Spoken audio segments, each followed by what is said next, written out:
Hello and welcome to Faith Unaltered. I am your What host, up? David Russell, and I'm here with my co-host, Tyler Fowler. And this is the after party event. We just got Whoop, through whoop. our first hour of this launch event with the radio station at KEQQ. Tyler, what is up, brother? Not much, man. That was a fun episode. We dived into what we were going to be talking about all day tomorrow. We've got an all-day event planned starting at 11 o'clock all the way till 7:30, where we peak with a live debate. So join that tomorrow. I'm excited. Yeah, I am too, man. And you know what? Tonight is the after party. This is where a bunch of theologians and apologists and philosophers and biologists we get together and we just talk, and we're going to talk about the show. We're going to talk about the resurrection. We're going to talk theology. We're going to talk for whatever you want, because this is an interactive time where you can come on and actually participate and ask us questions as well. Yeah, so I do gotta admit, I did not plug this as much as I should. I should have plugged the after party too as much as I should have. Both of us, Tyler, we did kind of slip there. But that's because you're a heretic. You're a heretic. For yourself. But hey, right now we got Dr. Jonathan McGlatchy on. He's going to be joining us here for a little bit. Joshua Davidson is here, and Dale Glover. I'm expecting Caleb and Travis to come in at some point. Ooh, okay. So yeah, guys, this is going to be fun. We're just going to talk. I think we should talk about the subjects that we're going to be covering just a little bit. We don't have to give anything away. I don't want that to happen. But first, I do want to play this because we didn't get to do this on the radio. But we did have a message from Mr. Granado, and I did want to play that for you guys. It's about 4 minutes long. Bear with us here. We are going to get talking, but I do want to give Michael his due. So without further ado, here's Michael. He gives us a message. He was out of town. He wasn't able to join us on the radio. So he's doing a lot of work. He is a teacher. He does look after our children. So shut up and play the video. Right. No, I'm just kidding. Right. Okay. So okay, I'm done. I praise a lot of our guests. So I got to do it. Right. So here he is, Michael Granado, guys. There you go.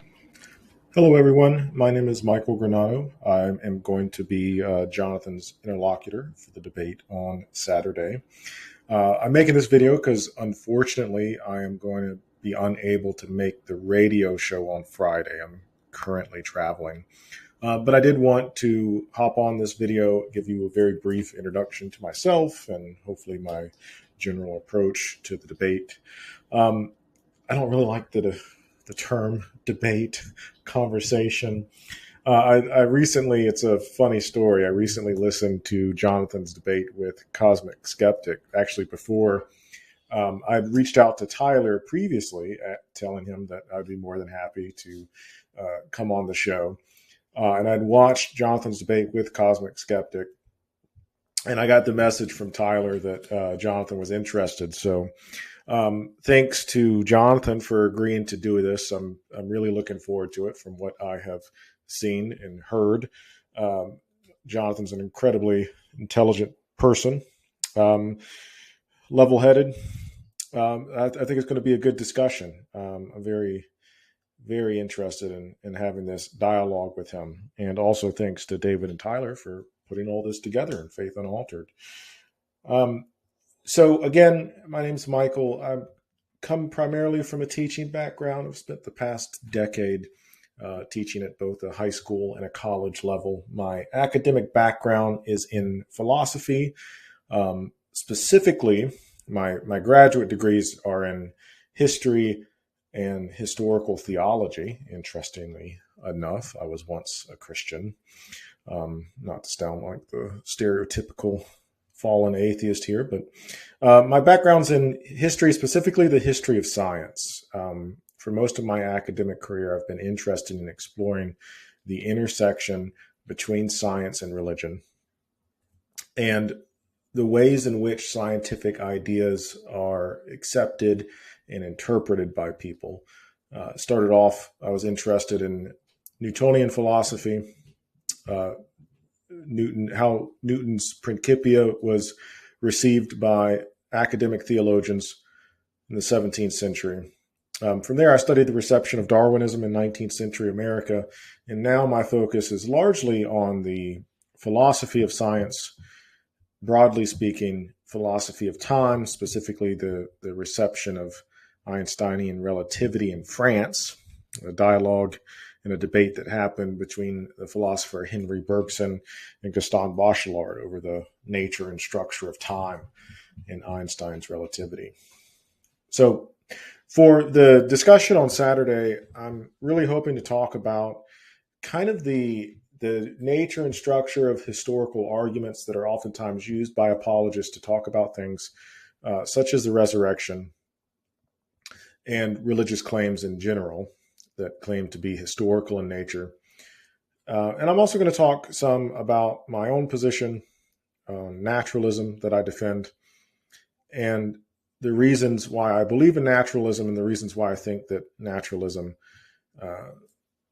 not necessarily discredit, but why belief in naturalism leads to the idea that the supernatural world, kind of the metaphysical superstructure that religions like Christianity are based on, that the supernatural world, that we don't, the likelihood that the supernatural world exists or that supernatural entities exist is very low.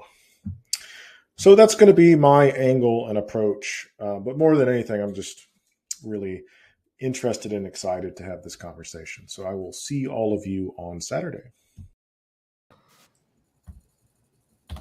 Awesome. All right, Tyler, man. What do we do from here, man? I mean, we have a lot of topics we can just start, pushing out there.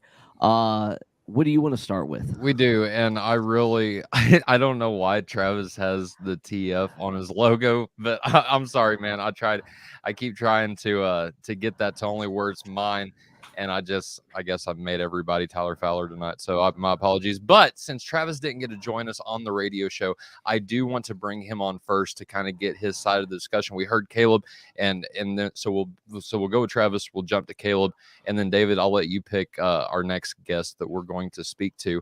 But Travis, brother, what is up, man? How are you doing tonight? I'm excited to have you here, and after talking with Caleb, I'm excited for your guys' conversation tomorrow.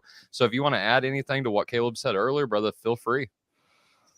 Yeah, so unfortunately, I'm just getting in, so I wasn't able to listen to the show, which I will go back and listen to it. But I'm Travis. I occasionally host discussions and things like that. I'm part of the Reasons to Believe team, headed up by Dr. Hugh Ross. So part of a science faith ministry that I really love doing. In fact, one thing that I'm currently working on now, myself and Than Christophilus of Exploring Reality are doing a series on the fine-tuning argument. And so we just did an episode like going over my specific, formulation of the argument. And the next video in the series is going to be answering objections, because there's a lot of objections to the argument. So we're going to be doing that. And just really excited to be here. Right on, brother. Right on. So we were talking a little bit about theodicy, and just for those who don't know, Travis, can you give a brief introduction on what theodicy is, maybe for those who didn't catch the radio show? Right. Sure. So theodicy is basically, an answer of why an all good, all loving God would permit things such as evil, like the way I like to say it, bad states of affairs to obtain. Like, why does that happen? And I think for myself, what's really important is what's known as an axiology or a value system. And very often the naturalist will just sort of presume the axiology for the theist. And I don't think that's justified. Namely, it's should God permit evils that are counterbalanced, or my particular view is that God is while he's a moral agent, he's not a human moral agent under our ethical guidelines. And so I think God is morally permissible in permitting evils so long as they're defeasible. In fact, I think this is especially prevalent in a canonical theism like Christianity, So you think about like the horrendous sufferings that Christ went through, but they were defeated in the resurrection. And so let me going into all that kind of stuff. The defeat condition, what sort of evils are permissible. Is there a fine tuning of a virtue building world? Would our current world be a type of world that God would be not only more morally permissible in creating, but would be likely to create? So I'm going to be going over that kind of thing. Okay, fair enough. David? Yeah, so I'm going to start with Jonathan, since he's here. I don't want to take too much of his time or whatever, but yeah, man. So I got this competition drive in me. I gotta ask, how long have you listened to Unbelievable? How long have I listened to Unbelievable? Yeah, how long have you been with them? I've listened to Unbelievable for several years. I don't obviously listen every week. I listen probably only occasionally, but I've been listening to Unbelievable for maybe a decade or more. I've been on Unbelievable 11 times to date. Wow, that's awesome, man. Yeah, I remember when it first came out, the Facebook page, they first had the Facebook page. I was like one of the first 4 people on there. So I've been listening to it since its conception almost. So I was like, I wonder how long Jonathan actually listened to it before he got on, and just to see where he was at, but that's awesome, man. Yeah, but we got, like I said, we got so many topics here. Let me think. Jonathan, what is you heard Mike?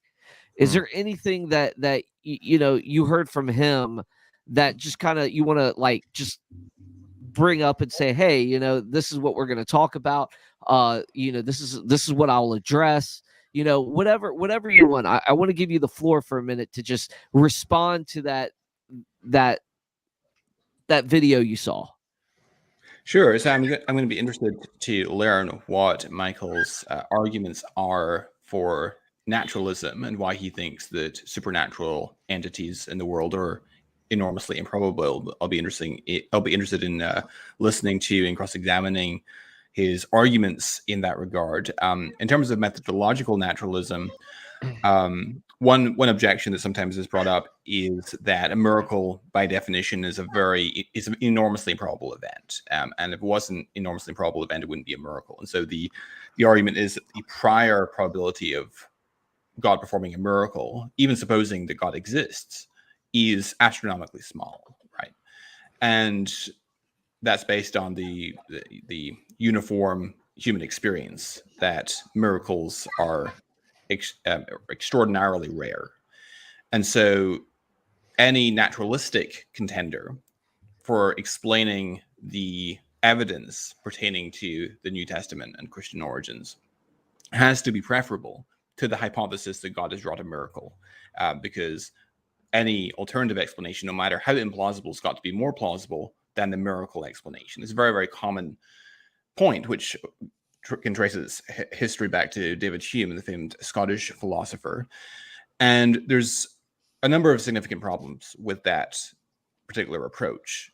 One is that if we accept the hypothesis, as I do, that God has used miracles in history as authenticating signs to authenticate a messenger, and that's the way that miracles purportedly are used for in both the New and Old Testaments.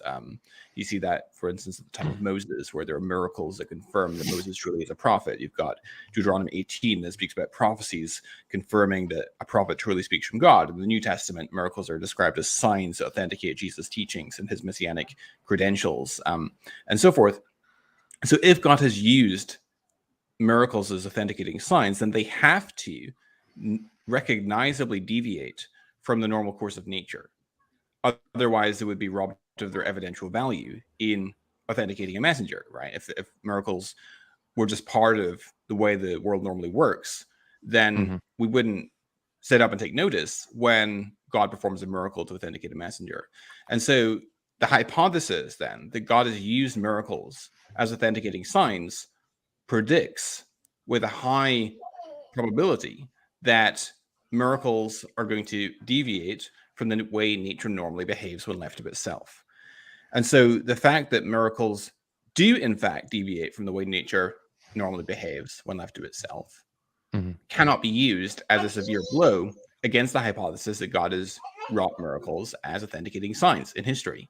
And so we have to turn to other considerations to try to adjudicate the prior or intrinsic probability. That's the probability of the hypothesis that God has wrought a miracle, such as the resurrection, just given the background information. And I think that you can make a robust case that the prior probability of the resurrection, even if we suppose that the prior probability in the case of any old Joe Blow, any old random individual that's selected from the population, the probability of God raising them from the dead, even given the supposition that God exists, is astronomically small, because God doesn't seem to be in the business of doing that, right?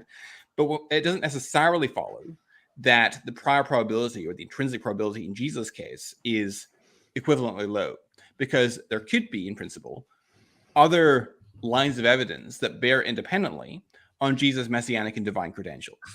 And I think that is the case when it comes to Jesus, which provides independent reason to think that God plausibly has motivation for raising Jesus of Nazareth specifically from the dead.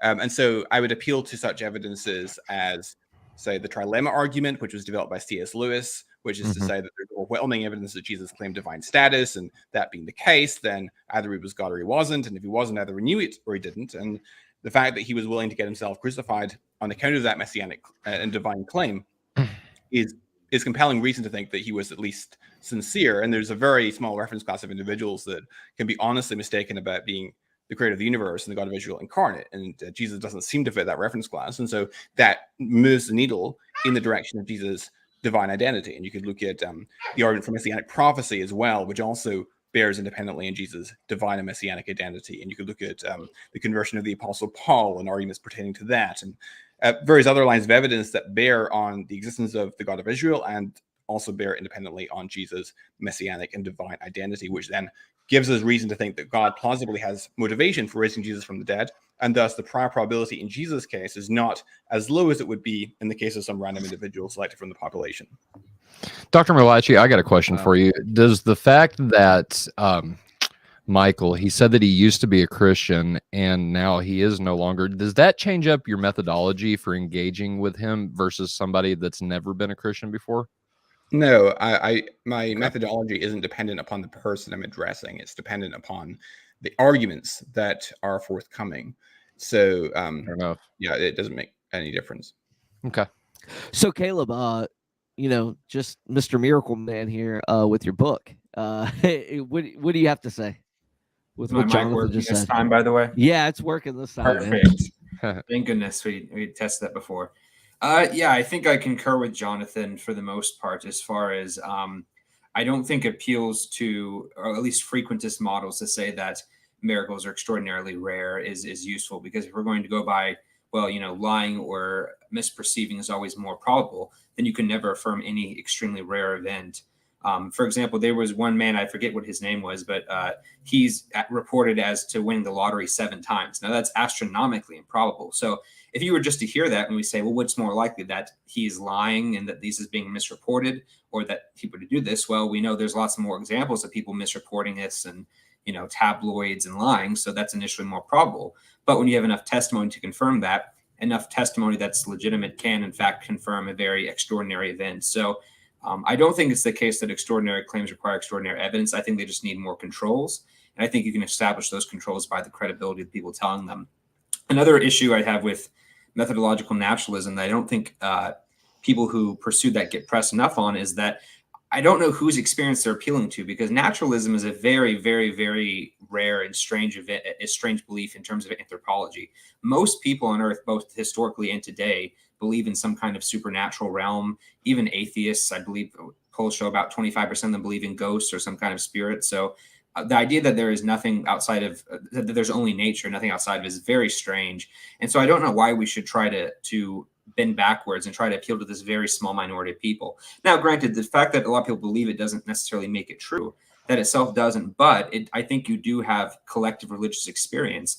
And I think we have to ask, either everyone who's having these perceptions or religious experience is deluded, through some kind of sense misperception, or the people who are not having these are deluded. And so I think if we weigh the probabilities here, one of us is a person who is seeing light and one of us is a person who's blind, but which one of us is the blind man? I think it's astronomically more probable that the religious experiences are legitimate and that these are accurate perceptions, just as light is an accurate perception, just as sound is an accurate perception, than it is that all of these people are deluded and that this would be preserved through natural selection. So I just don't see why we should discount almost universal religious experience. In fact, there's a really interesting book by Dr. Justin Barrett called Born Believers, where he argues that child psychology shows that children are inclined to believe in God, not specifically the Christian God, of course, but that's why children have imaginary friends and are more inclined to believe in the supernatural. And so the idea that we're all born atheists just isn't necessarily empirically justified.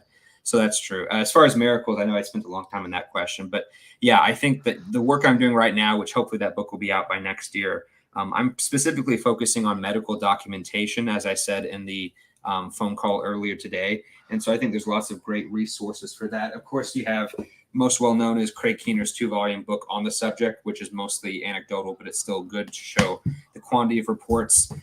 There's also sources like, hold on, a book I have here by Dr. Richard Kastorf. This one's a little bit older, came out in the 1970s, but it's called Miracles, A Doctor Investigates, and he has pictures of like pre and post MRIs and x-rays. This is of the pelvis of Lisa Larios, who was a girl with cell sarcoma of the pelvis, where her pelvis was essentially Swiss cheese. It was looked over by 18 different doctors. And after attending a healing conference, she instantly stood up and was able to walk on her feet for the first time. She'd been in a wheelchair before, which you shouldn't be able to do given that her pelvis literally has holes in it. You would dislocate it and do damage to it. But she rode her bike that day. She walked home that day, and she, from that day forward, had completely never did any damage to it. And when they redid the x-rays a little bit later, both the sarcoma was gone and the bone was completely repaired. And that's not something that typically happens naturally. So you have an instantaneous recovery of, bone that shouldn't be healed in that way and that stuff. So I think when you have enough cases like that, you really should question why methodological naturalism is a good starting point. I don't think it is. Caleb, can I ask you a question real quick? Since you brought up miracle, I'm kidding. Fair enough. I was going to say, can I ask you a second question? Never mind. Go Anyway, ahead. what in your study of miracles, what's your favorite miracle story that you've ran across? Oh, The resurrection, man. Come on. that's a tough one. Well, I know that there's a couple more well-known ones. I know Jonathan knows about Barbara Snyder's case because he brought it up on his debate with Jonathan Pierce on Unbelievable. That one's pretty impressive. That's an instantaneous healing of a woman with muscle atrophy, multiple sclerosis, a collapsed lung, nerve damage, etc. I think my favorite one is one that's quite a bit older than that, and it is a little awkward for me because it's in a Catholic setting and I'm Protestant, so that's always a bit awkward. But it's one that took place in the 1600s, which automatically makes people, because when stuff happens a long time ago, we're automatically more suspicious of it. But the documentation for it is extremely good. We have primary sources from a few days after the event. We have many different witnesses. We have elaborate trials, and it basically was the case of a Spaniard named Miguel Piacer, who in 1637 had an accident involving a farming cart where he had gangrene on his leg and they had to go and amputate it. And they took a fire and they had to burn the stump to stop the bleeding. And he became a beggar for 2.5 years on a wooden leg. He had an official license to beg. He would often go out in the town and he would rub oil from the lamps onto his wound just to cure the pain. And in 1640, after he awoke from having a dream of the Virgin Mary, he looked and saw that his leg was miraculously back after being amputated. And so everyone obviously freaked out about this, and the church called for a formal inquiry to be conducted. And so 11 months later, they get dozens of witnesses who said, yes, I saw Miguel as a beggar. I saw him rub the oil on his naked stump, and I saw that. We had the doctors who amputated the leg, 2 surgeons, and including many of the hospital staff who buried the leg. All of them attested to this. Several Protestants and Anglicans who hated the Catholics at the time.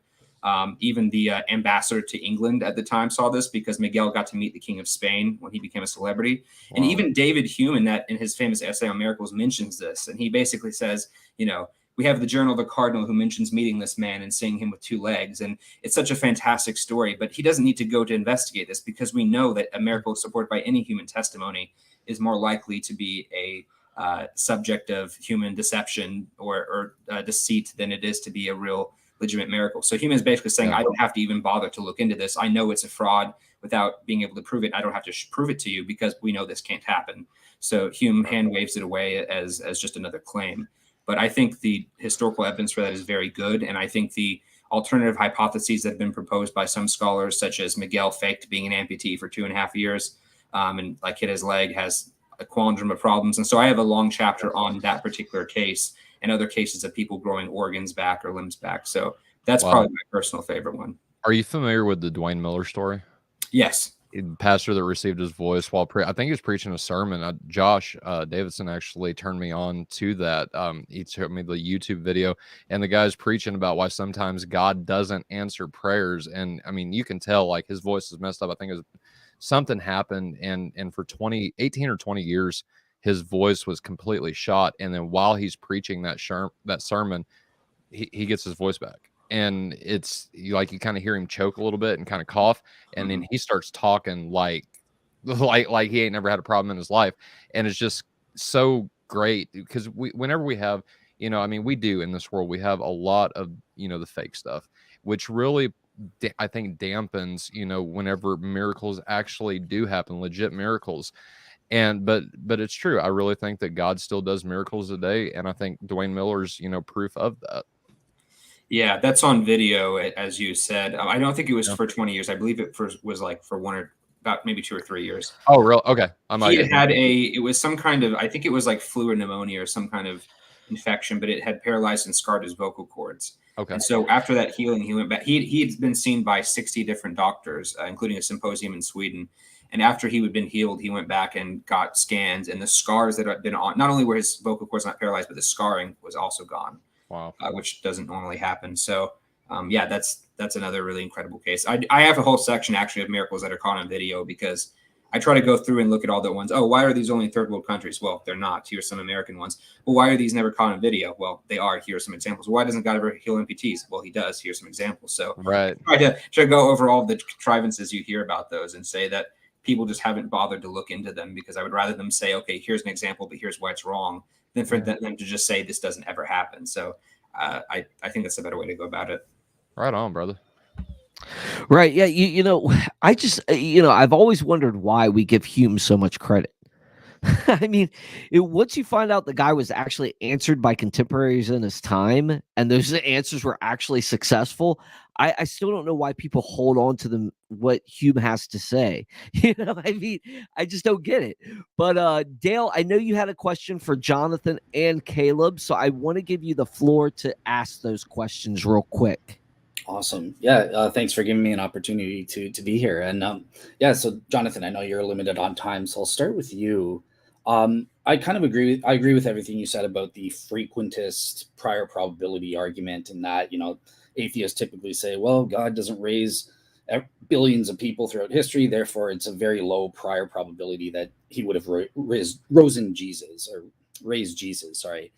But I'm curious, have you heard of some atheists give kind of a low prior probability argument based on the divine modus operandi? They'll say, well, look, it's very low probability that the Christian God would raise anyone. Why? Because look at all the heroes in the Bible.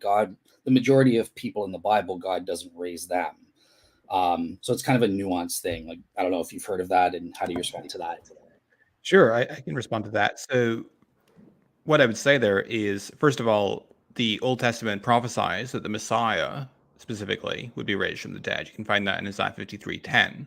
And so if we have independent reason to think that Jesus is the Messiah, then the prior probability in Jesus' case is higher than for other people, because it provides one motivation for why God might want to raise Jesus from the dead. In fact, Jesus himself said that his resurrection from the dead would be the ultimate vindication of his radical messianic and divine self-claims.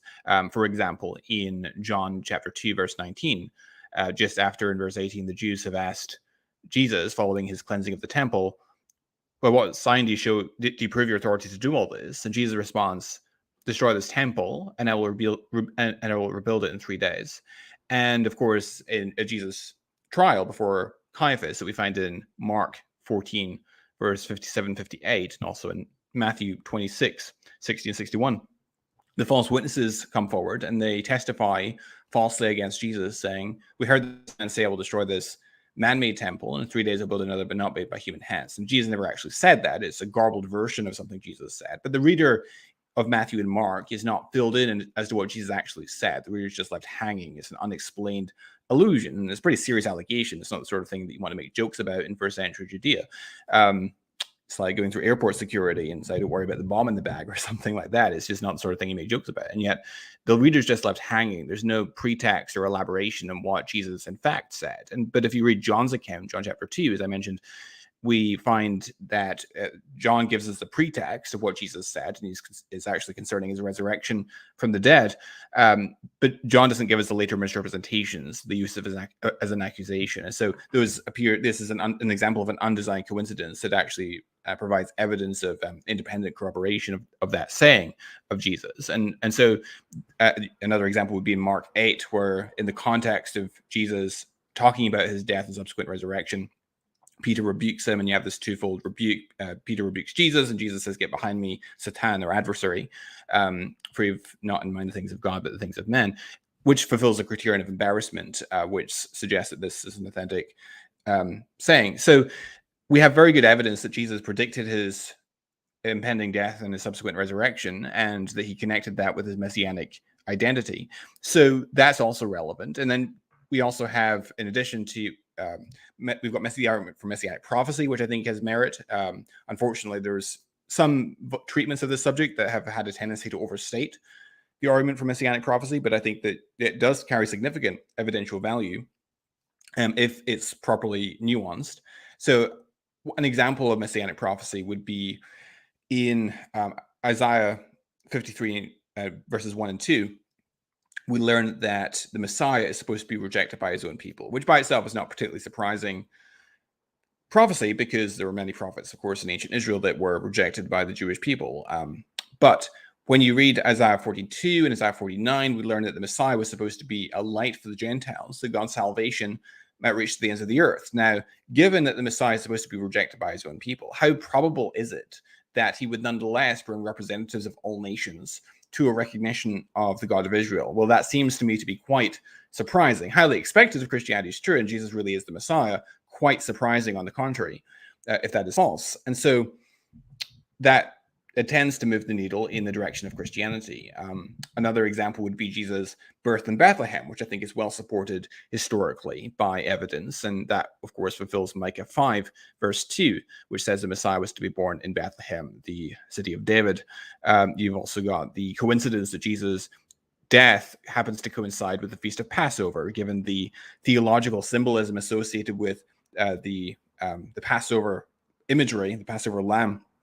And when back in the Exodus, the last of the 10 plagues was the smiting of the firstborn of every household of the Egyptians, and the Hebrews were instructed to smear the blood of this lamb on their doorposts, and as the angel of death saw the blood, he would pass over those homes, leaving the firstborn unscathed. And so Jesus fulfills that Passover imagery. He is our Passover lamb, and the wrath of God passes over us if we apply Christ's blood to our hearts.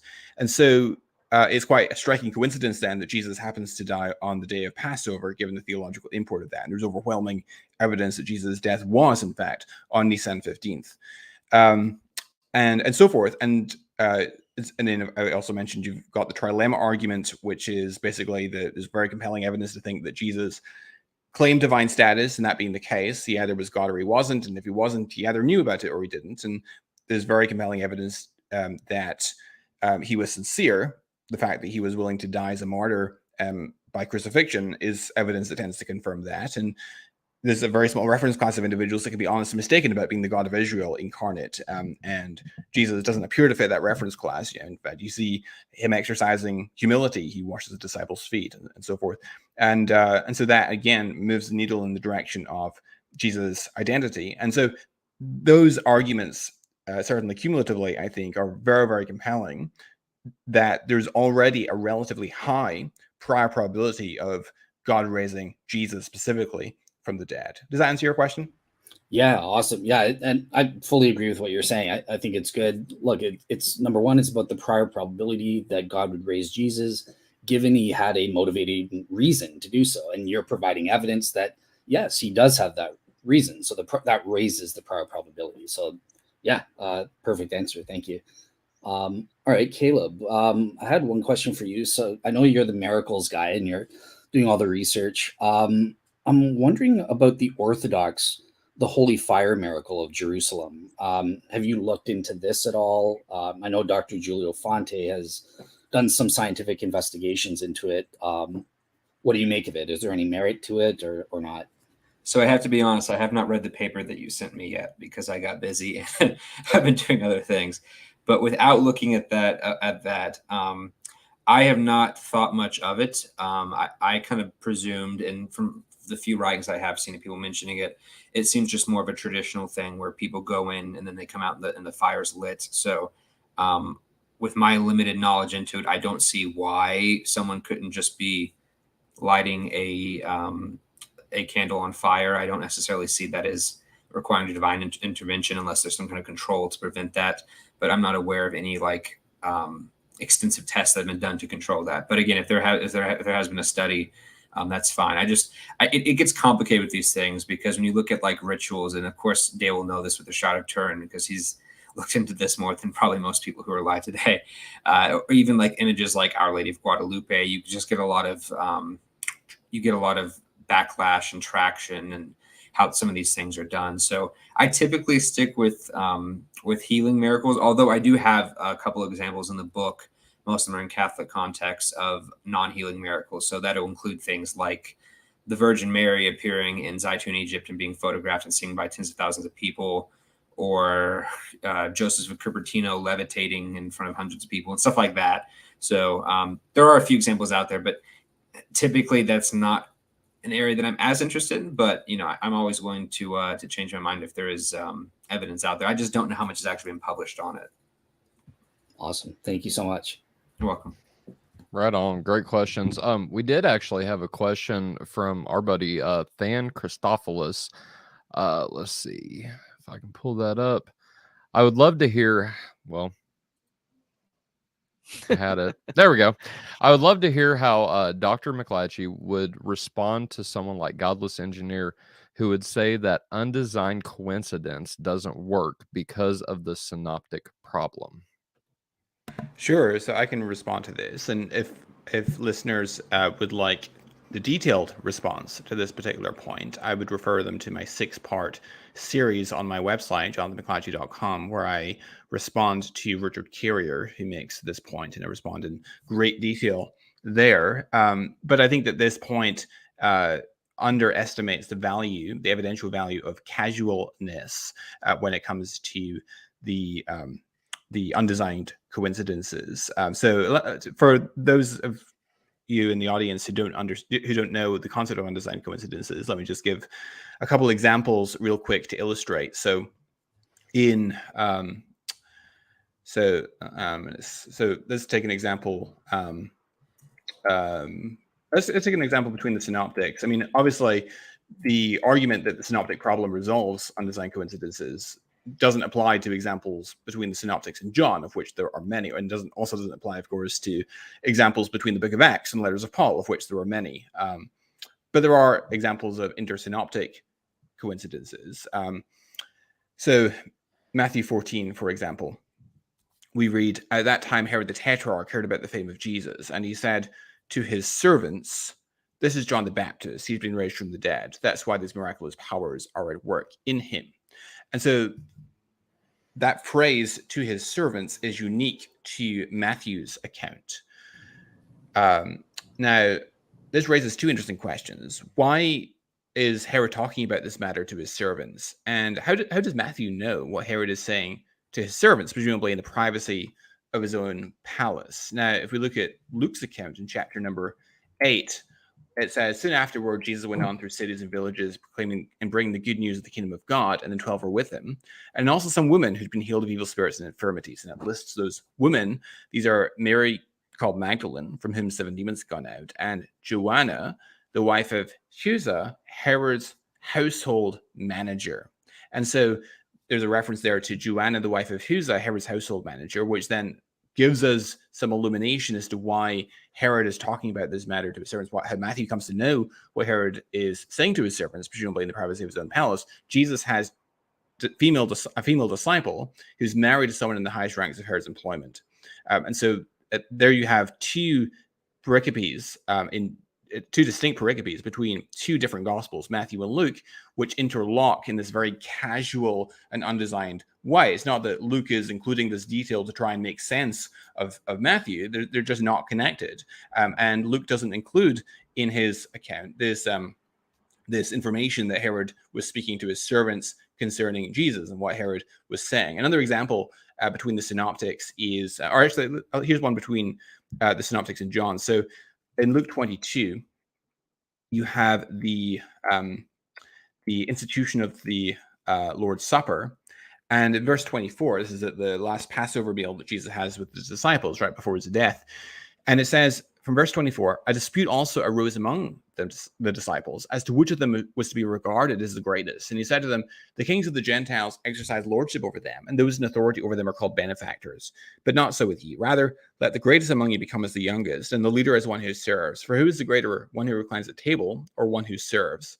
Is it not the one who reclines at table? But I am among you as the one who serves. And so here we learn that there's this debate among the disciples over dinner over who among them is the greatest.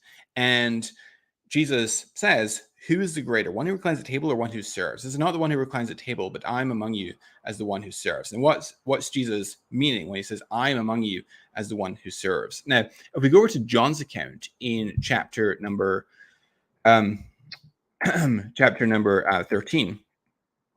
this is speaking about the same Passover meal that Jesus has with his disciples. And it says, now, so it basically gives the account of Jesus washing the disciples' feet.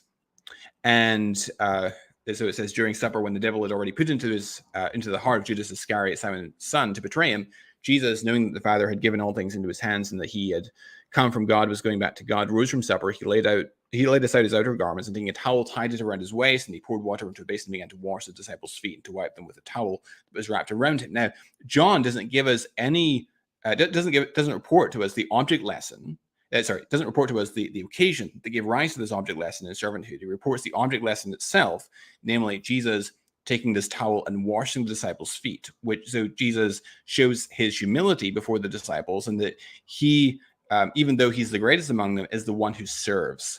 Now, in the synoptics, in Luke, we have the same Passover meal where it reports the occasion that gave rise to this object lesson without actually reporting the object lesson itself. So this casual dovetailing between Luke and John here points to the historicity of this particular account. One more example quickly. So this is another intersynoptic example. So in Mark chapter 3, we have the listing of the disciples, and it says in verse 17, James the son of Zebedee, and John the brother of James, to whom he gave the name Boanerges, that is, sons of thunder. Now, this raises an interesting question in the mind of the audience. Why does Jesus call James and John Boanerges, meaning sons of thunder? There's no explanation given to us in Mark's gospel. It's an unexplained allusion with no further elaboration or clarification. Now, if we go over to Luke's account, a completely different pericope, not a parallel account. In Luke 9, verse 51 to 55, we read, when the days drew near for him to be taken up, he set his face to go to Jerusalem, and he sent messengers ahead of him, who went and entered a village of the Samaritans to make preparations for him. But the people did not receive him, because his face was set towards Jerusalem. And when his disciples, James and John, saw it, they said, Lord, do you want us to tell fire to come down from heaven and consume them? But he turned and rebuked them, and they went on to another village. And so that provides a little window of insight into the personality of James and John, where they say, Lord, do you want us to tell fire to come down from heaven and consume them? And of course, Jesus rebukes them, and they move on. But that provides some illumination as to why Jesus plausibly gave them the name Boanerges, meaning sons of thunder, according to Mark 3. So it's the casualness where you have one account which, in a very incidental way, explains some loose end of another account. And I don't think that that's readily explained by pointing to synoptic dependence. Does that answer your question, or answer the question? Yeah, I believe so. Sorry, I was muted. But yeah, I believe so. And thank you for that explanation, Dr. McClatchy. I really appreciate it. It's funny. I'm kind of in a side chat over here. I think I'm getting ready to get David into a debate with your way or Yahweh. Would any panel member be willing to debate whether the Orthodox position of the incarnation is biblical? And as soon as David said I would, I jumped on it. So let's get this thing going. But no, I really appreciate that explanation, Dr. McClatchy. Any of our other panel, Travis, you've been kind of quiet. Josh, you've been really quiet, brother. You got anything you want to add? Not necessarily add. I was really enjoying listening, to be honest with you. I was saying in the side chat that I feel educationally unqualified to be on this panel. I have to admit that my highest level of education is a C average in high school, at one of the poorest high schools in the country.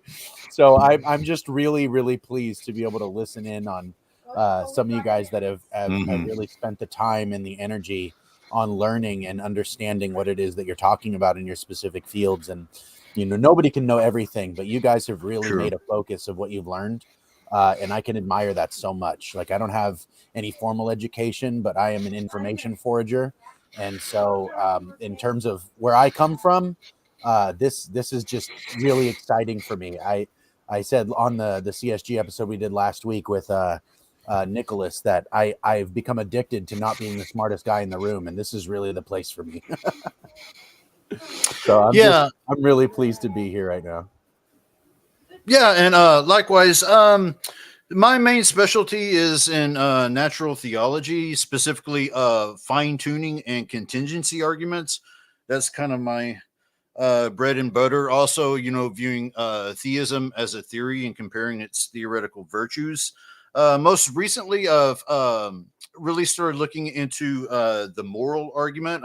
So I'm reading quite a few of Dr. David Baggett's books on the moral argument, and I've also really been getting into N.T. Wright, a lot of his work recently. So I'm just really enjoying hearing about as far as the synoptics and the gospels and things of that nature. It's not really my area of specialties, so I'm just lapping up hearing it. Right on, man. Right on, Travis. Yeah. David, what you got, brother? No, we got Than in the.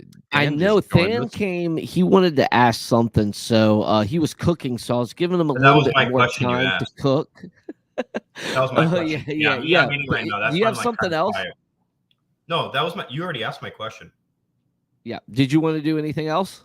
Ask anything else? I really appreciate. I really appreciate Dr. McClatchy's work. I'll kind of echo Josh's words here. I'm not a scholar by any sense of the word. I take scholarly work and what? Oh, please. Come on, Than. I just take scholarly work and try to bring it to the church so the church is better equipped to handle evangelism and handle the tough conversations. And so that way they can affect people around in their local circles. Right. So I'm just grateful to be here. Oh, and by the way, I will say that Than is helping me on my fine-tuning argument. So he's given me some input, and the fine-tuning argument is not all mine. I do share some of it with Than. So to give him props on that. I do have some stuff that I think we should add in, by the way, but that can we'll talk later. We're gonna have to get both of you guys to come on and talk about that. Yeah, I think we should add of course. Like the long story short, I think we should add in some axiological predictions. Yes, the saint fostering environment and some other things, but right. We'll talk later. Yeah.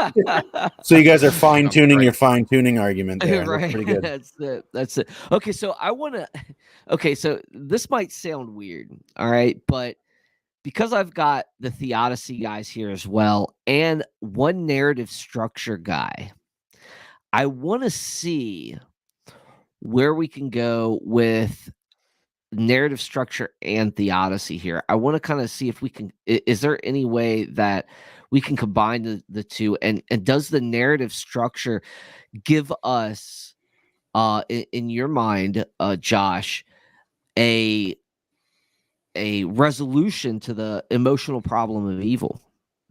That's interesting. The emotional problem, Yeah. well, the I mean, emotional problem I because can't it's really linked.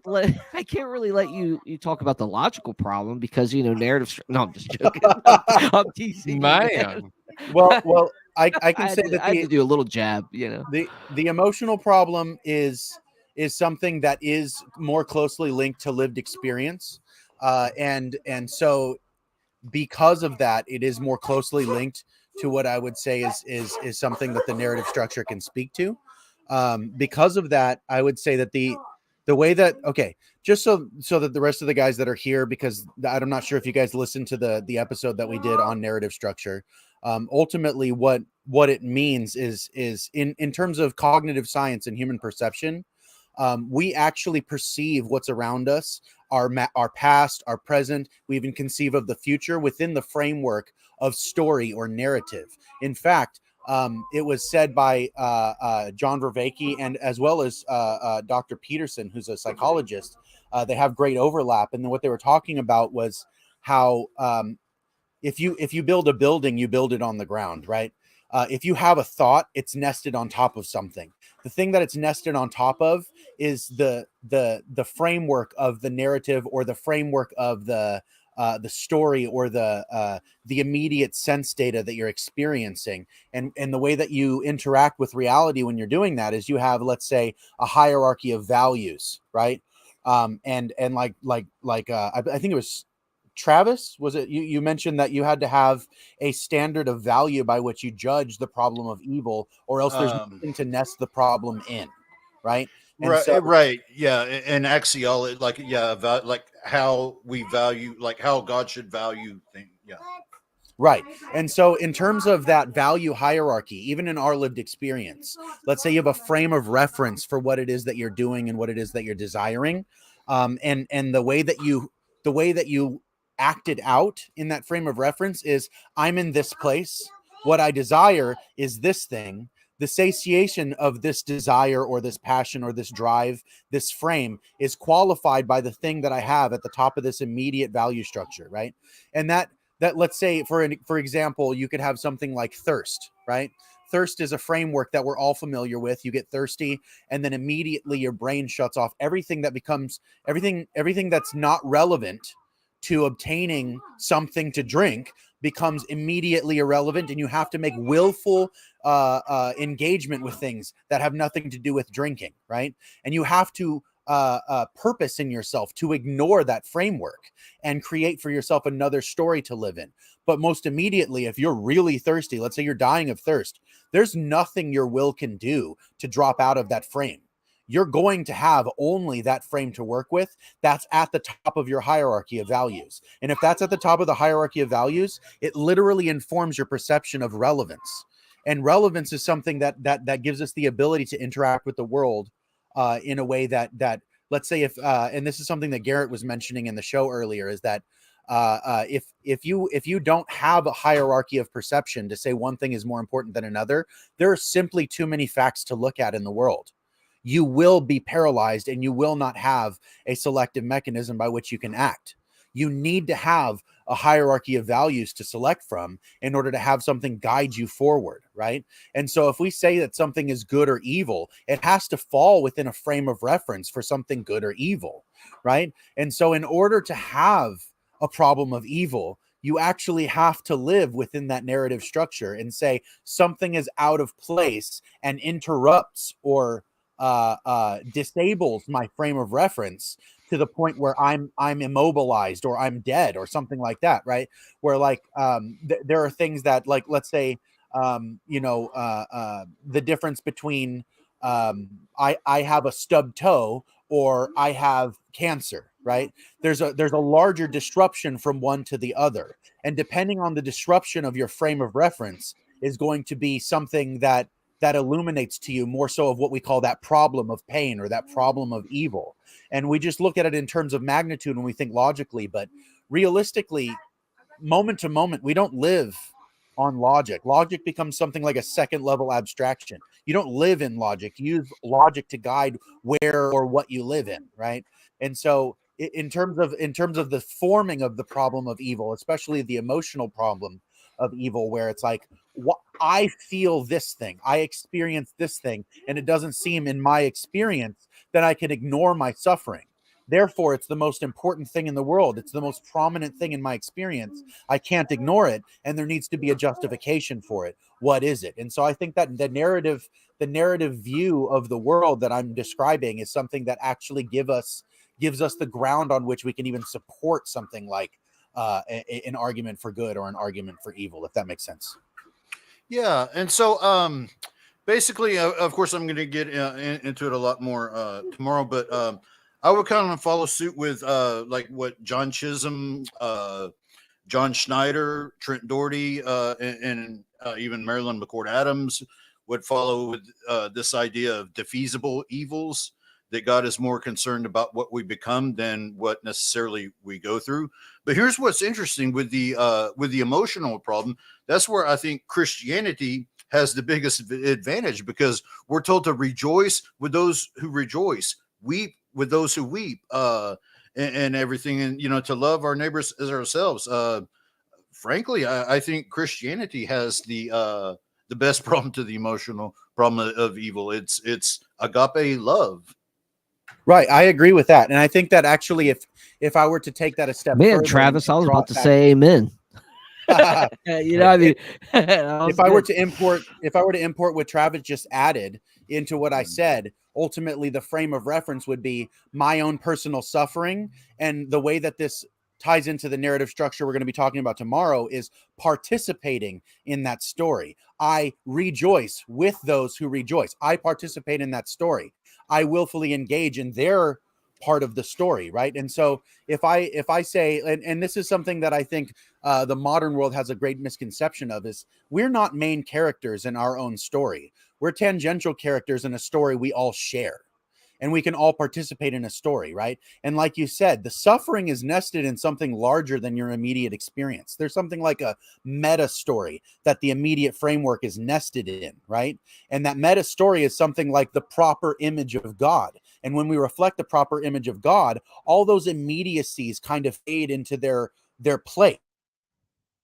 They find their relevance, or they find their fulfillment in that larger narrative. The reason why Christ died and was tortured to death was for something more profound and less immediate than the actual suffering he experienced. It was something that had an eternal value. So there are perishable stories, or finite stories, and infinite stories. And the infinite story that we participate in is an ongoing story of God's creation, the fall, the redemption, the revelation at the end, the judgment, and then the new heavens and the new earth. That's something like the meta story that all of our immediate stories are nested in. And that's what can justify the immediate suffering for the greater good, something like that. And thinking about it as that kind of story, it gives us a greater privilege in participating with that story in a moment-to-moment basis, and makes each individual instance of suffering, or of good for that matter, of that much more value.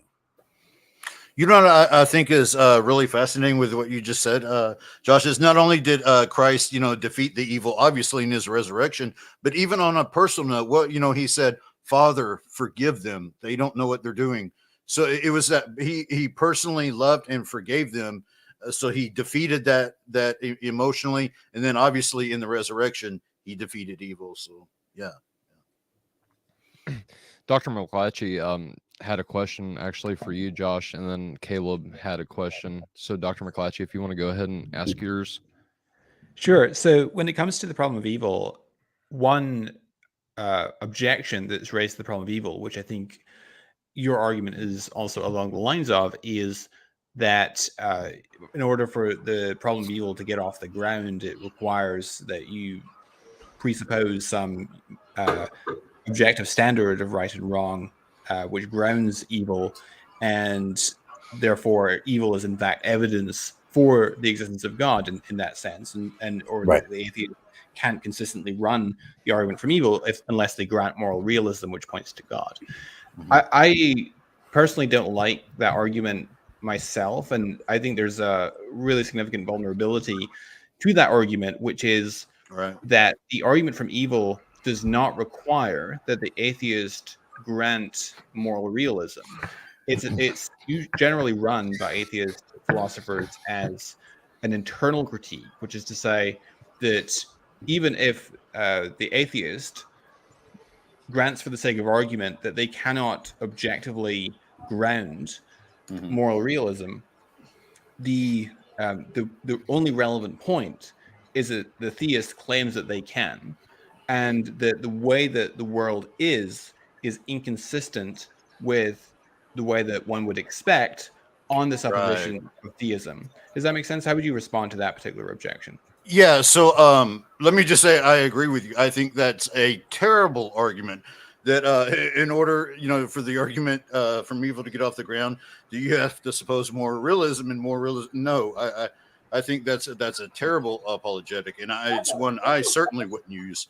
What I'm using is this idea of defeasible evils, and in fact, when you mention there's a certain way in which the world should be. What I'm going to be doing is kind of going over Trent Doherty's fine. In fact, there's a Bayesian argument I'm going to be running, but there's a certain amount, level, and distribution of evils that we would expect to build the highest virtues, but not so high as that it would completely overwhelm the vast majority of the population. So I'm going to be going on a defeat condition, not that somehow that it's counterbalanced or that you need objective morality, because you're right. Yeah, it would suffer from an internal critique, and I don't like that apologetic. That's the way that I interpreted what Josh was arguing. Did I misunderstand you, Josh? Oh, I'm sorry. I thought you meant me. Y'all were talking on the same level there. Well, I wasn't actually making a moral argument. I wasn't actually making a moral argument. What I was trying to explain was the cognitive framework by which we perceive our experience, our thoughts and our intents and our desires, as well as our decisions and our actions, right? And so what I was saying is that what we experience, what we think, what we plan, what we remember, all of those things exist and occur within the framework of a story. And in terms of, because the question was how do I tie that into theodicy? And so what I was saying was that because our human cognition and our perception is nested in something that approximates the framework of a story, that you can't in fact make an argument for evil without acknowledging that you're existing within that story framework. And you would have to then appeal to something like your experience, which brings it right outside the logical abstraction and grounds it in our experience here, our reality, what we act out, right? Not just what we think, but what we act out. And so there are, and you could divide actions into things that are like moral or morally neutral or evil or something like that. You can even divide your experiences that way. And so I'm not necessarily making a moral argument. What I was doing was tying in the framework that I use to explain like symbolic structures and narrative patterns, especially the things that exist in the scripture as narrative patterns, and the things that we would relate to like typology and stuff, and how that would relate to the more immediate experience of humans, because David was asking about the emotional problem of evil. And so I was just bringing that within the framework of a story, because that's how human cognition works. We can't actually think or experience or plan or remember unless we're doing it within the framework of a story. And so in a story, you can have evil that occurs. And sometimes it turns into tragedy because it's not redeemed, right? But in the framework of the Christian story, evil gets redeemed. Evil gets judged, and the evil that occurs to individuals who are redeemed gets redeemed even higher and brought into that unity with their participation in the divine life. And so I was just relaying that back. I wasn't actually making a moral argument. So you weren't wrong.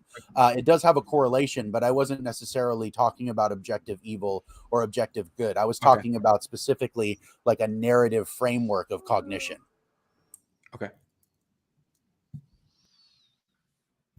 Did you want me All to right, ask my Caleb? question? Yeah, you're next, bro.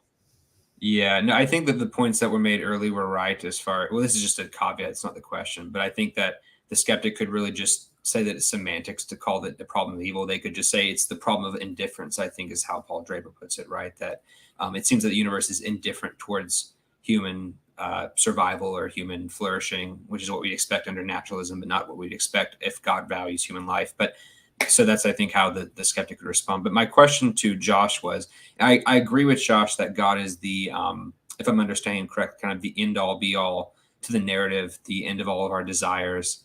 I think C.S. Lewis had argued something along those lines. But I guess my question for Josh is, how does this story end? And I'm going to be showing my cards a little bit here. And I know Travis and I have had disagreements on this particular issue, but I feel like the question of theodicy really ends with the kind of soteriology. So as someone who is advocates more for, Christian universalism, in the sense that I think God does redeem everyone through Christ and that everyone will eventually become Christians, whether on this life or the next life. How does a view where God wipes out or eternally punishes the majority of people who've ever lived satisfy that end goal? Would it not make more sense for people, if God is the end goal, that people wouldn't want to reject him, that he's everything that they could satisfy? And so by rejecting God, any motivation you could have is still grounded in God. And so it's almost incoherent for you to logically reject God forever.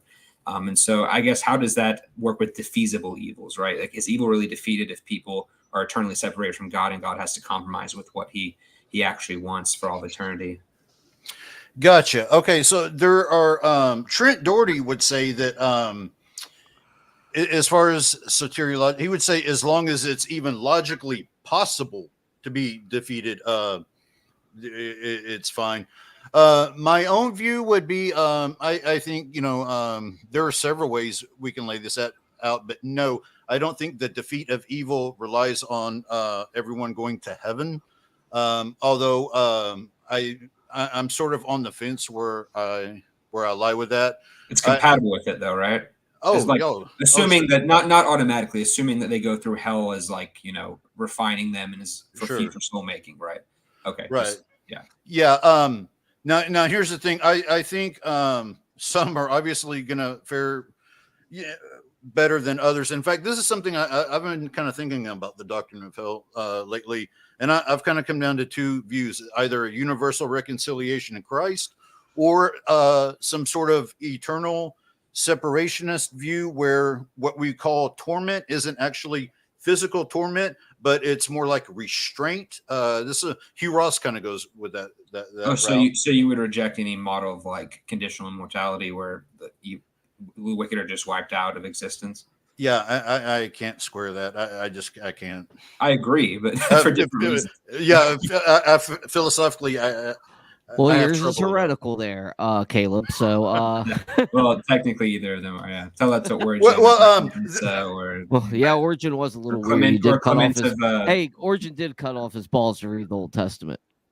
Oh wow! Okay, I will say, I'm sorry, I'm getting far afield here, but hey, conditional immortality or annihilationism. It does. I think the best place people can go in defense of that is it does seem to have quite a bit of scriptural support, but then I think the other views do as well. It's just not my cup of tea. I think that's a fair answer. Josh, did you have any thoughts on that? As far as your question specifically, can you repeat what the gist of the question was? Because I kind of got lost in Travis. Yeah, no, you're good. So I guess it's like, if you think it, I think we both agree with like the defeasible evil, that evil is something that's defeated, and that's like the end of the narrative, that it's a narrative structure, that it's not just, we can't look at evil in isolation. Oh, okay. It our character. So if God is like the end all be all of value, right? Which I think we would agree. Does it make, wouldn't the logical following of that be that like everyone finds this value and that's what they end up wanting, because God is everything that we could ever want, right? If you sin and you try to favor something else, you're favoring a lesser, less valuable thing, even if you don't know it, know it out of ignorance. So if God wipes that ignorance from our eyes eventually, wouldn't it follow that everyone would want to freely be in a relationship with God? And wouldn't that make sense to end this narrative structure? Rather, having people separated from God for all of eternity and God having to eternally compromise doesn't seem to me to be fulfilling this narrative. It seems to be like it's not a defeasible evil. It's an evil that always exists and that always continues to persist, that will never be overcome. So I guess, like, how does that work with the narrative structure if you believe in an eternal hell in that model? Well, ultimately, I think perhaps it's a misunderstanding of what I mean by a narrative structure. What I don't mean is the logical category of how we form doctrines or argue for them. What I'm talking about specifically is the correlation of the different fragments of patterns that we see that make up reality and human experience. When you say God is the highest form of value or the highest good, I agree. Even if you're speaking ontologically, I agree. He is the highest good, right? But in terms of a lived experience of, let's say, someone who's ardently an atheist and disagrees that God could be the highest form of good, all he's done is deleted the thing that would have been the foundation for any good he could have achieved here and cheapened everything for himself. And so even in that sense, what he's doing is building a special hell narratively for himself. And so I'm not necessarily saying anything about the existence of hell when I say that evil will be conquered. When I say evil is conquered, is the same thing as when I say death has been defeated in the death of Christ, right? Christ died and used death as a weapon against death, right? So evil as just like a category or an abstraction, something like that, where it's like this thing that we say, this is evil, right? And God's going to defeat this thing. Rather, instead, it would be this character, right? The evil one or the evil principalities. And the way that we would look at that, let's say, symbolically or spiritually speaking, rather than logically speaking, because stories don't necessarily behave by a logical structure. They behave by an experiential or a willful one, which is why it's more about participation than it is about something like a logical telos, right? Like God has an end in mind, but it's not an end necessarily. It's a story that doesn't end, which is why it would be eternal. We participate with the divine life eternally, and those who choose not to will choose not to. We're not perfectly logical creatures, and so even in terms of the separation between, let's say, the redeemed and the damned or something like that, if you wanted to think of it that way, it's not necessarily like I'm talking about just logical categories or how evil is defined ontologically. When I'm speaking about those things, I'm talking specifically about the way that these things reflect themselves even in the biblical narratives about suffering or evil. Like take for example the story of Job, right? Job experienced a great suffering and a great loss, right? But in the end, it was redeemed in what was given to him or granted to him. It doesn't mean that his children came back. They weren't resurrected, but there was a greater purpose that God had in allowing those things to occur. And in the narrative, it was redeemed and even granted a greater good to him. Whereas there was still the loss. The loss doesn't stop happening, right? Like the loss still occurs and the loss is real, but the loss is redeemed because it's brought up into something higher. He continued to participate in a relationship with God and didn't forsake God, and therefore God brought him up. Whereas if he had rejected God in his low place, he would have sunk into something more like a tragedy, narratively speaking, where it wasn't a redeemed story. It wasn't that U-shaped story where he would fall into the underbelly and then come back up, right? Instead, he would have fallen down and then just stayed there in his rejection. And that would have been a tragedy, right? But it was redeemed because he stayed in relation with God. He didn't curse God and die, as his wife recommended. Instead, he stayed in allegiance with God, and through that allegiance, God blessed him, and he received something greater in the end. It brought him right back out. So I'm talking about specifically something like a narrative arc or a story. And so you guys are all familiar with things that are very much more in the level of abstraction, and you're talking about logical categories and doing all this assortment. And so I can see why it would be difficult to map this onto what you guys are talking about. So I think that that's probably where a lot of the confusion might be living, is that I'm not necessarily talking about logical categories. I'm talking about narrative or symbolic or stories, right? Like these that's what we live in. That's what we experience as human beings. I don't know if you've read it.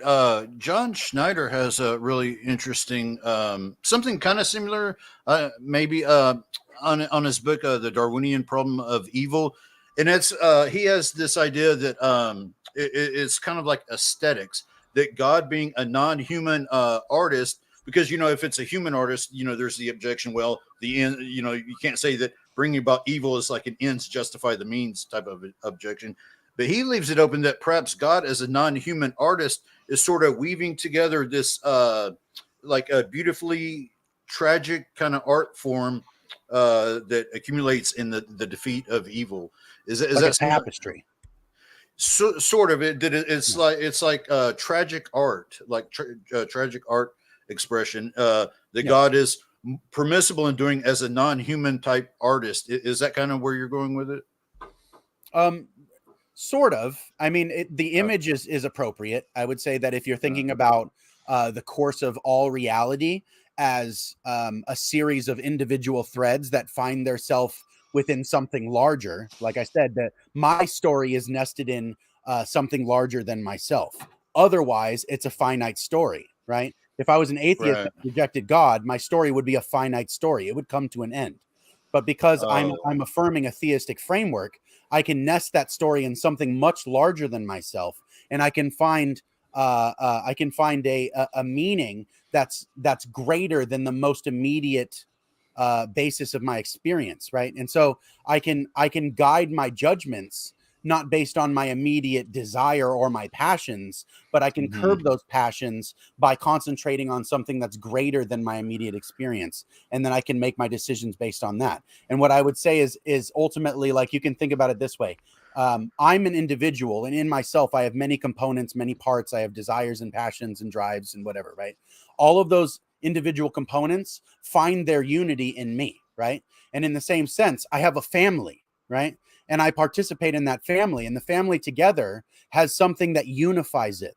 You can call that like the spirit of its own unity, right? And then beyond that, you have something like my neighborhood or my community that has something that it unifies around. It's the idea of finding unity in a fragmented world of multiplicity. And the only reason we can perceive of those things is because we actually do see things that way intuitively. Like if I look at my computer sitting in front of me, it's made of a bunch of individual parts of which I have no idea mostly how it works. It only becomes a computer when it ceases to work. Otherwise, it's just a bunch of keys and a screen. And that's what I'm interacting with. That's what I'm participating with. Right. And so in that way, I'm talking about my participation in reality, my experience, my cognition, the way that I form my ideas and those kind of things, like I plan for the future and interact with it. Those are the things that I'm talking about. I'm not necessarily talking about the more logical problems like you guys are talking about. I think that's why, like I said, I think that's why it's having a difficulty mapping on, because you guys are all working with things that are a lot more let's say abstract in a higher level of thought than something that's your immediate sense data and your consciousness interacting with reality at any given moment. Yeah, that makes sense. I think I'd probably need to look into it further to really give a good. If I can recommend a couple of things, there's a channel called the Symbolic World with Jonathan Peugeot. He's a really interesting and intuitive guy. Does a lot of work on exactly this: narrative structure, symbolism, imagery, iconography, things like that, where we're talking about narrative patterns that go throughout Scripture that also map onto reality. Like we live in those narrative patterns, right? Like Moses is a great example of what we're going to be talking about tomorrow in the show. We talk about a cycle or a pattern of death and resurrection as symbolized by certain components in the story of the Exodus, right? They're in Egypt. Egypt represents the world. It can also represent sin, that thing that is a tyranny that keeps you enslaved, right? And you can see imagistically how those things would map onto each other. It's not necessarily a logical problem. It's a narrative or imagistic one. And you can think about it logically, but it's not fitting in these categories of like strict philosophy, right? But it incorporates a lot of that stuff. So there's a lot of overlap, but it's not necessarily the same thing. Guys, that's That was a very interesting one, man. Dr. McLakshey, is there anything else you wanted to add to that or say in response? No, philosophies, problem of evil, moral philosophy is not my primary wheelhouse. I'm more Yeah. into biblical scholarship and scientific evidence for God. So I don't really Yeah. have much to add on that particular discussion. Right on.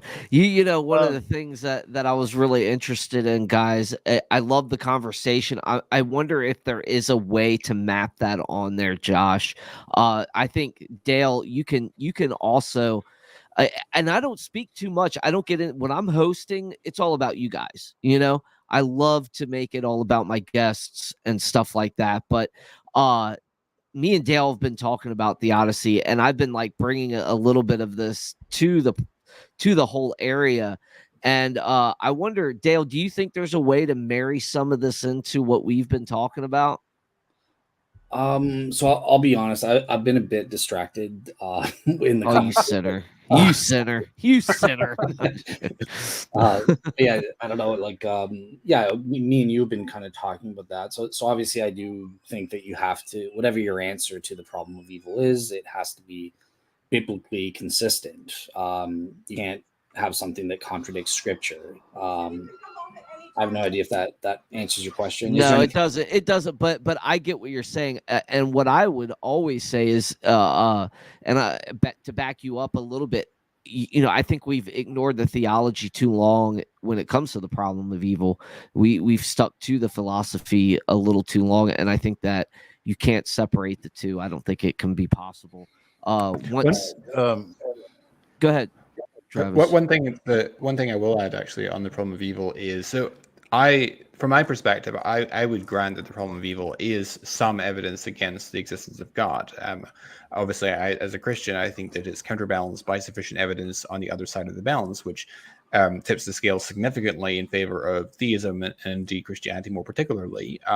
I think that it's very easy for people to sometimes overestimate the potency of the problem of evil, because people are often very impressed by the sheer number of cases that we have of apparently gratuitous suffering in the world. And one thing that often gets overlooked is that instances of evil in the world are not epistemically independent. They are epistemically dependent. If God has a morally sufficient justification for permitting one instance of suffering or evil in the world, he may well have a similar morally sufficient justification for permitting a second one and a third one, and so forth. So you have a problem of diminishing returns by multiplying examples, where with each successive example that you add to your case, the evidential value depreciates over time with each successive example that you add. And one other point I'll make there is that is what Tim McGrew, a philosopher at Western Michigan University, calls the problem of evidential entanglement, which is that the problem of evil and suffering presupposes that you have conscious subjective experience. You cannot suffer and you cannot perpetrate evil without conscious subjective experience. And conscious subjective experience, of course, has as its preconditions numerous elements which have been traditionally used as points of leverage in making arguments for theism, such as you need a universe that's governed by physical laws like gravity. It needs to be finely tuned universe. You've got to have the orders of life, the orders of molecular machinery, cell division and multicellularity and so forth, and complex brains and consciousness emerging from that. Now, that's enormously improbable on atheism or not on naturalism, and thus the problem of evil actually is quite improbable whether you're a theist or a naturalist. And I think that you cannot. This is why it's called evidential entanglement. You cannot divorce or untangle the problem of evil from the positive case for theism. And I think that when you have these two competing cumulative cases, the cumulative case from evil for atheism versus the cumulative case from cosmological argument, the fine-tuning argument, biological design, and so forth, for theism, I'm inclined to favor the latter because you have not only extensive evidence for theism, but it also varies in kind. We're not just giving lots of different examples of the same thing.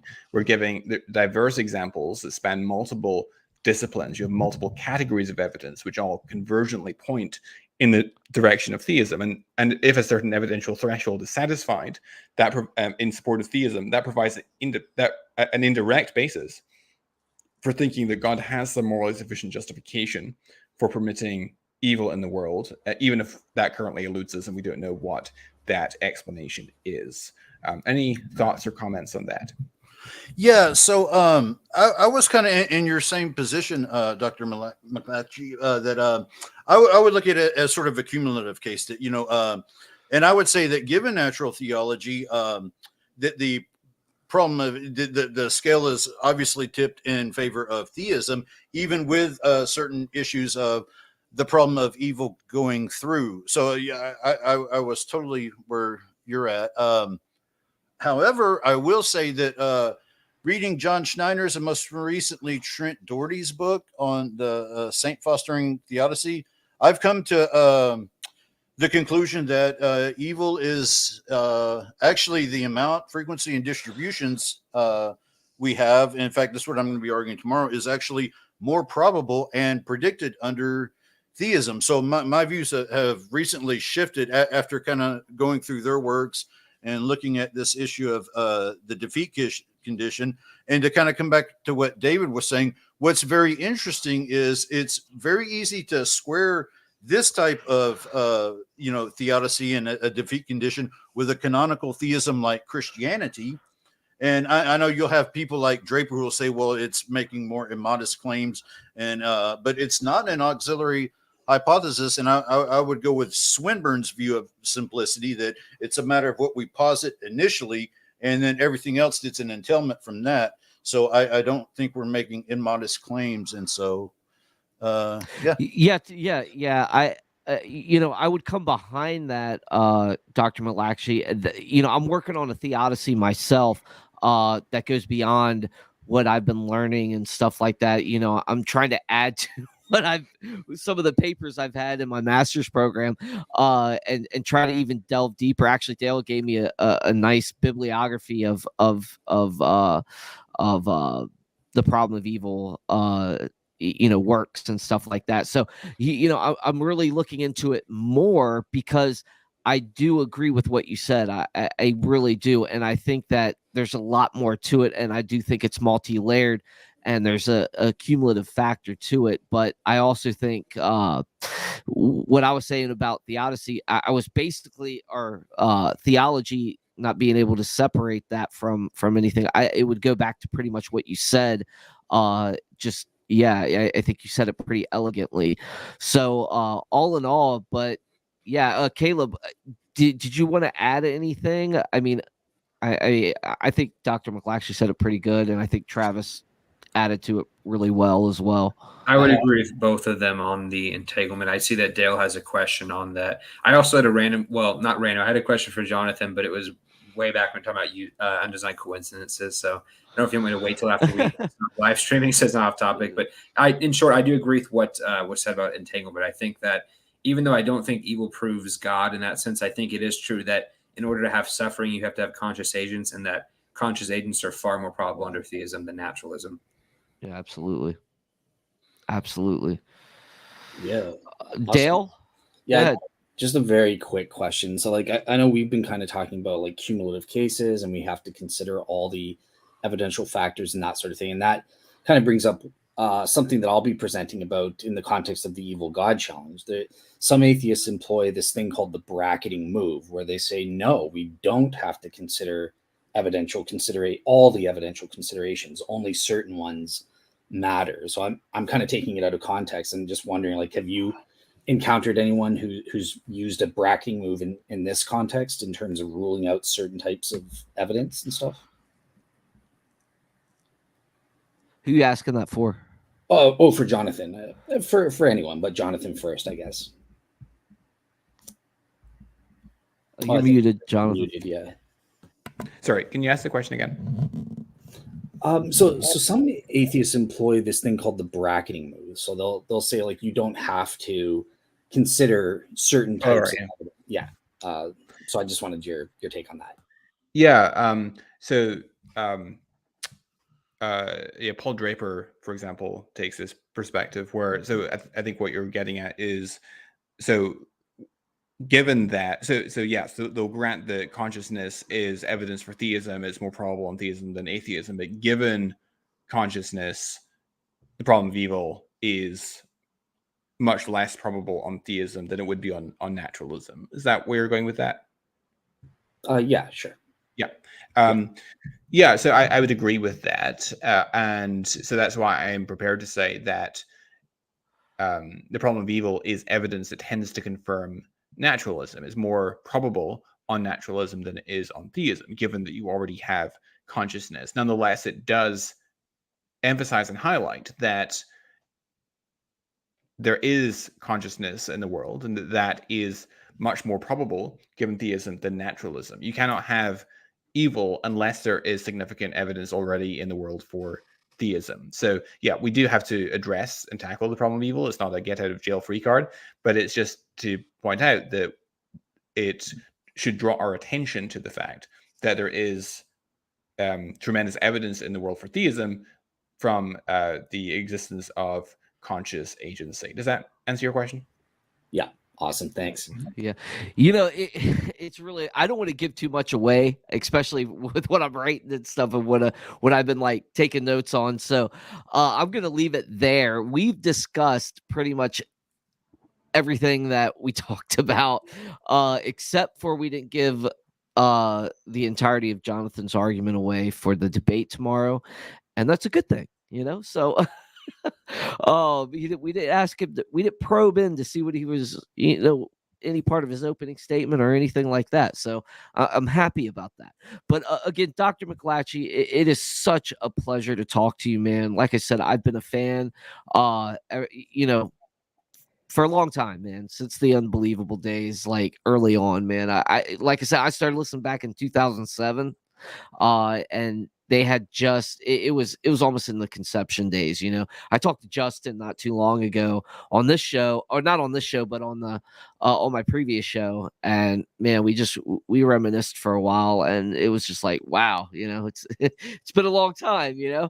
I'm 40 now, man, so I don't know where you're at on that spectrum, but yeah, man, I've been doing this a long time, so I've been you know, watching your ministries and stuff grow. Seeing you come from the UK to America. I heard it was over a woman, so I'm not going to say any more than.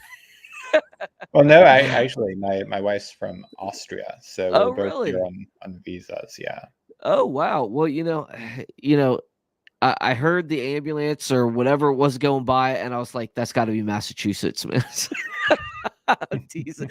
I'm from Virginia. I'm a little further south. I'm actually 60 miles south from the nation's capital. So, you know, but yeah, you know, it's like I said, it's an honor, man. You know, it's an honor to actually get to talk to you. Been, you know, following you for a long time. Caleb, you know, thanks for you and Travis just like jumping on board when we started talking about Faith Unaltered and how we want to like expand this ministry and like really get this out to people, man, you know, and really like help solve the problems with biblical literacy, people not thinking deeply and stuff like that. So I appreciate it, man. And I know Tyler had to run out and Josh ran out and, you know, everybody had to run out, but Dale, again, thank you as well for just, you know, backing me up all the time, man, and, you know, helping me out and, you know, stuff like that. But again, guys, you know, this is what it's about, man. We exist to like Jonathan does, mentors people with doubts, man. I mean, we try to do that. We want to help people. That's why we're here.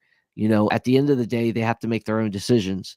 But if we can try to show them the door, I mean, praise God, you know, that's what we got to do. You know, that's what we're called to, give an answer for the hope that lies within us. So, guys, again, I'm gonna close this out. And I can't wait to see you guys tomorrow. It's already 10 o'clock for us on the West Coast or the East Coast, West Coast, East Coast. So, yeah, good night and God bless. Good night. Thanks, David. Yep. Thanks, guys. Thanks, guys.